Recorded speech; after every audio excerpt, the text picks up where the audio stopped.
Hi guys, welcome to social post. నేను మీ చాణక్య. నేను ఇప్పుడు చెప్పబోయే ఈ టాపిక్ చాలా మందికి కూడా ఉండొచ్చు. మీ దగ్గర క్రెడిట్ కార్డ్ అప్పు ఉంటది. దాంతో పాటు కొంచెం సేవింగ్స్ ఉంటది. సో, దీన్ని సేవింగ్స్ తీసుకొనొచ్చి క్రెడిట్ కార్డ్ అప్పు తీర్చేయాలా? ఇలాంటి డౌట్‌లు చాలా మందికి కూడా ఉంటాయి. అబ్బా! క్రెడిట్ కార్డ్‌ని మనం తీర్చేద్దాంలే, తీసేసి పక్కన పెట్టేద్దాంలే అనుకునే వాళ్ళకి మాత్రం ఈ వీడియో చక్కగా ఉపయోగపడుతుంది. మరి దానికి సొల్యూషన్ చెప్పడానికి ఇప్పుడు మనతో పాటు కూడా మెరుపుల మధు గారు ఉన్నారు. ఆయన మ్యూచువల్ ఫండ్స్ డిస్ట్రిబ్యూటర్. ఆయనతో మాట్లాడదాం.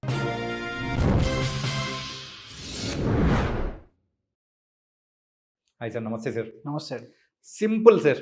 3,00,000 అప్పు ఉంది సార్. అది కూడా క్రెడిట్ కార్డ్ మీద. దాంతో పాటు కూడా ఒక 2,00,000 ఎఫ్‌డి ఉంది. సో, ఇప్పుడు ఆ ఎఫ్‌డి బ్రేక్ చేసి ఈ 3,00,000 అప్పు తీర్చేసేయడం బెటర్ అంటారా? ఎఫ్‌డి అనేది ఎంత రిటర్న్ అనేది మనకు ఒకవేళ తెలియక ఉంటే ఈ ప్రాబ్లమ్ క్రియేట్ అవుతది. ఓకే. అండ్ క్రెడిట్ కార్డ్‌లో మనకు ఎంత ఇంట్రెస్ట్ అనేది కూడా తెలియకుండా ప్రాబ్లమ్ అనేది వస్తుంది. హ్మ్. చాలా మంది క్రెడిట్ కార్డ్ తీసుకున్నప్పుడు అందులో వచ్చే డిస్కౌంట్ల కోసం తీసుకుంటారు. కానీ నిజానికి డిస్కౌంట్‌లు పోయి మన పాకెట్ అనేది చిల్ అయిపోతుంది తర్వాత. అది అందరికి కాదు. హ్మ్. 100లో కనీసం ఒక 30% మందికి ఆ ప్రాబ్లమ్ అవుతది. మిగిలిన 70% మంది డిసిప్లిన్‌గానే కట్టుకుంటారు. వాళ్ళకేం ప్రాబ్లమ్ రాదు. హ్మ్.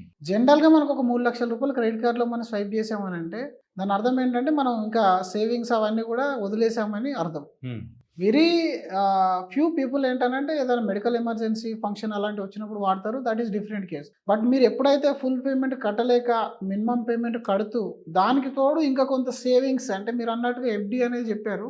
ఎఫ్‌డి అనేది 5% product. 5-6% product. Yeah! And and mutual funds మన క్రెడిట్ కార్డ్ అనేది 36% ఇంట్రెస్ట్. యాహ్!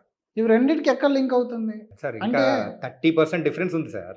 30%కి ఓకే అయిపోతున్నాం అనమాట మనం. ఇప్పుడు మనకి ఇద్దరు ఫ్రెండ్స్ ఉన్నారు. హ్మ్. ఒకరేమో మనకు రూ. 5 ఇస్తున్నారు. రూ. 100 తీసుకొని సంవత్సరానికి.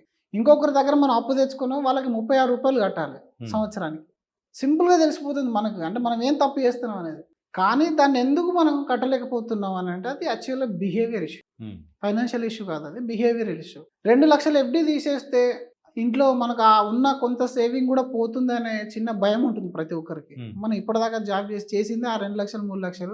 ఆ 2,00,000 కూడా తీసేస్తే ఎలా? ఇంట్లో భార్య కూడా అలాగే భయపట్టిస్తుంది. హ్మ్. ఉన్నదే 2,00,000 పాప కోసం, బాబు కోసం సేవ్ చేసాం. మళ్ళీ ఇప్పుడు దానికి క్రెడిట్ కార్డ్ అంటున్నావు. నువ్వు అది స్వైప్ చేసి మళ్ళీ కూడా పే చేసి మళ్ళీ స్వైప్ చేస్తావు హ్మ్. అనే భయం ఉంటుంది. కానీ నిజానికి ఇక్కడ కూడా లాజిక్ అప్లై చేసుకోవాలి. ఎప్పుడైనా సరే ఫస్ట్ మనం అసెట్స్ క్రియేట్ చేయాలి అనుకుంటే మన దగ్గర డెట్ ఉండకూడదు.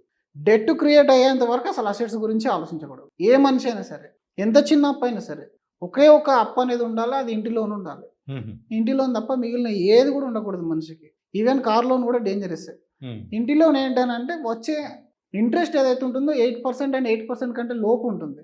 దానివల్ల మీకు పెద్దగా ఎఫెక్ట్ ఉండదు. అండ్ అది లాంగ్ టెన్యూర్ ఉంటుంది. హ్మ్. ప్లస్ మీరు అందులో కన్జంప్షన్ చేస్తారు కాబట్టి ప్రాబ్లమ్ ఉండదు. క్రెడిట్ కార్డ్ అనేది ఏంటనంటే మీరు ఏదో ఒక అవసరానికి వాడినప్పుడు జనరల్‌గా దాన్ని పేమెంట్ చేసేయాలి వెంటనే. ఆస్తులున్నా, సేవింగ్స్‌లో ఉన్నా, మ్యూచువల్ ఫండ్‌లో ఉన్నా ఇమ్మీడియేట్‌గా విత్‌డ్రా చేసేసి ఫస్ట్ మీరు న్యూట్రల్ జీరోలకి రావాలి. మైనస్‌లో ఉండకూడదు. హుహు. ఎందుకంటే అది మీకు అలాగే పోస్ట్‌పోన్ అవుతా ఉంటుంది. ఆ పోస్ట్‌పోన్ అయిన తర్వాత ఒక 1 ఇయర్‌కో, 2 ఇయర్‌కో మీరు రియలైజ్ అయ్యారనుకోండి, ఇక్కడ మీ దగ్గర ఉన్న 2,00,000 ఎఫ్‌డి కాస్త దాని ఇంట్రెస్ట్‌కే పోతుంది. హ్మ్. ఫుల్ అమౌంట్‌కి కాదు. ఓన్లీ ఇంట్రెస్ట్‌కే పోతుంది. హ్మ్. జనరల్‌గా చాలామంది గూడా ఈ రోజుల్లో మేము చాలామంది క్లయింట్స్‌ని చూస్తా ఉన్నాం. వాళ్ళు ఆస్తులు అమ్మరు. ఆస్తులు అమ్ముడు పోవు నిజం చెప్పాలంటే. పిల్లలకు పెళ్లి ఫిక్స్ అవుతుంది. దానికోసం అని చెప్పేసి 5%, 7%లో కూడా ఇంట్రెస్ట్‌కి డబ్బులు తెచ్చుకుంటారు. వెరీ రీసెంట్‌గా ఎల్బీ నగర్‌లో క్లయింట్ తెచ్చుకున్నాడు. ఈవెన్ 5% ఇంట్రెస్ట్‌కి దాదాపు 35,00,000 రూపీస్ తీసుకున్నాడు. కానీ మేము చెప్పినా తను వినలేదు. అంటే మా క్లయింట్ వాళ్ళ బ్రదరు. నేను చెప్పాను, "అంత ఇంట్రెస్ట్ అవసరమా? అసలు ఆ పెళ్లేదో పోస్ట్‌పోన్ చేస్తే అయిపోతుంది కదా!" అంటే, "లేదు లేదు సార్, ఇది మంచి సంబంధం కాబట్టి చేయాలి." మరి ఆస్తులు అమ్మొచ్చు కదా అని అంటే, దానికి సరైన బయర్ దొరకట్లేదు.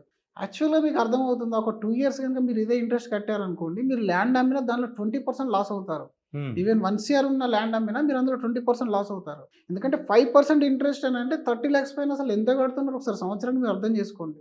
మోర్ దెన్ 100% దాకా కడతారు మీరు. లేదా 60% కడతారు సారీ. 60% ఇంట్రెస్ట్ అంటే మీరు 30,00,000 తీసుకుంటే 50,00,000 అయిపోతది.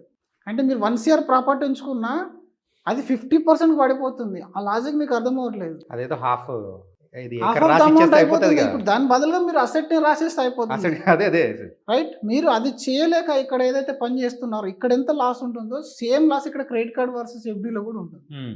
ప్రతి అసెట్ వెనుక మనం లోన్ గనుక బయట తెచ్చుకున్నామంటే అసెట్ ముందు తీసేయాలి. హ్మ్. ఆ అసెట్ తీసేయకుంటే ఇది పాపం పెరిగినట్టు పెరిగిపోతుంది. దాని తర్వాత మీ దగ్గర ఉన్న అంతో కొంత ఆ వాల్యూ కూడా ఓన్లీ ఇంట్రెస్ట్‌కే వెళ్ళిపోతుంది. హ్మ్. చాలా మంది కస్టమర్స్ ఈరోజు వాళ్ళు పిల్లల పెళ్ళిళ్ళ కోసం చేసి ఆ తర్వాత ఆస్తులు అమ్మి దాని ఇంట్రెస్ట్ కూడా క్లియర్ కాలేక జీవితం అంతా ఇబ్బంది పడే వాళ్ళు చాలామంది ఉన్నారు. అందుకని లాజిక్‌గా మనం ఎప్పుడు ఆలోచించాలి, బాగా మైండ్‌తోని ఆలోచించాలి.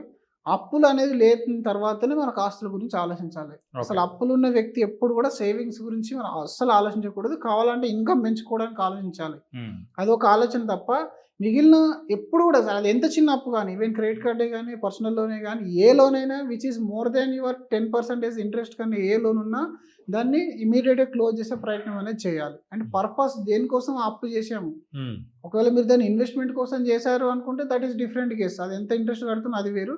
బట్ క్రెడిట్ కార్డ్ వర్సెస్ ఎఫ్‌డీలో మాత్రం ఇమ్మీడియేట్‌గా ఎఫ్‌డీ క్లోజ్ చేసేసి హ్మ్. వీలైతే ఇంకొన్ని రోజులు ఫైనాన్షియల్‌గా కొంచెం టైట్‌గా ఉంచి ఆ మిగిలిన అమౌంట్ కూడా 1,00,000 కూడా క్లియర్ చేసేస్తే తను హ్యాపీగా ఉంటాడు. అప్పుడు తను సేవ్ చేసే అమౌంట్ పాజిటివ్ ఎనర్జీని అట్రాక్ట్ చేస్తుంది. యాహ్! ఇప్పుడేంటనంటే మీరు ఒక భయంతో కడతారు దాన్ని. భయంతోని ఇక్కడ ఆస్తులు ఉంచుకున్నారనుకోండి, మీ ఇల్లంతా కూడా మొత్తం నెగెటివ్ ఎనర్జీ క్రియేట్ అయిపోతుంది. ఎప్పుడైనా సరే మనీ ఫ్లో గాని, మనం పే చేసేది గాని చాలా ఎనర్జిటిక్‌గా ఉండాలి. అది పాజిటివ్ ఎనర్జిటీ ఉండాలి. హ్మ్. కాబట్టి అప్పులు ఎప్పుడైతే తీసేస్తారో పాజిటివ్ ఎనర్జీ వస్తుంది. అప్పుడు మీరు 1,00,000 సంపాదించే దగ్గర ఇంకా అసలు మీ ఇన్‌కమ్ అనేది పెరుగుతుంది. స్కిల్ అనేది పెరుగుతుంది. కాబట్టి ఎప్పుడు అప్పులు ఉంచుకోవద్దు మనిషి అనే వ్యక్తి అనే ఓకే. వ్యక్తి. Yes. It was nice sir. And really అప్పులనేది ఉంచుకుంటే ఎంత మనమైతే పాపలం అయిపోతామో చాలా చక్కగా చెప్పారు. Yes. Thank you so much sir. Thank you.